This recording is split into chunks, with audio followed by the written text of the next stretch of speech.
সাধারণ মানুষের পাশাপাশি ঈদের দিন কারাগারে বন্দীদের মাঝে আনন্দ ছড়িয়ে পড়ে। কেন্দ্রীয় কারাগারে বন্দীদের জন্য বিশেষ খাবার, সাংস্কৃতিক অনুষ্ঠান, খেলাধুলা ও অতিরিক্ত সাক্ষাতের সুযোগ সহ নানা আয়োজন করেছে কারা অধিদপ্তর। নাজমুল হাসান সাইমনের ক্যামেরায় রুদ্র রফিকের রিপোর্ট। চার দেয়ালের কঠোর নিরাপত্তার ভেতরে বন্দীদের মাঝে ঈদের আনন্দ ছড়িয়ে দিতে এবছর বিশেষ কিছু উদ্যোগ নেয় কারা কর্তৃপক্ষ।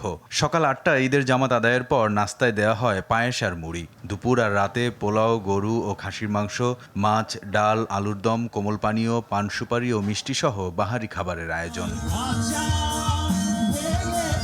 প্রিয়জনদের সাথে দেখা করতে পেরে পরিবারের সদস্যদের আনন্দের মধ্যেও রয়েছে বিষাদের যন্ত্রণা।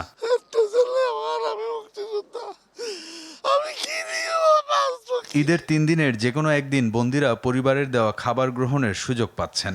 আমার জন্য 4টা পরোটার একটু গরু গোশ নিয়ে আসছি। ঈদের আনন্দ সবার মাঝে ছড়িয়ে দিতে এবং বন্দীদের মানসিক প্রশান্তি বাড়াতে এমন আয়োজন জানালেন এই কারা কর্মকর্তা। যে একটা উৎসব মুখর পরিবেশ বজায় রাখা, তাদেরকে কিছুটা হলেও সান্ত্বনার, পরিবারের সাথে দেখা সাক্ষাৎ করার সুযোগ, এই বিষয়গুলো তারা পেলে অন্তত মনের দিক থেকে মানবিকভাবেও তারা কিন্তু ভালো থাকে। ঈদ উপলক্ষে এদিন উল্লেখযোগ্য সংখ্যক বন্দীদের মুক্তি দেয় কারা কর্তৃপক্ষ।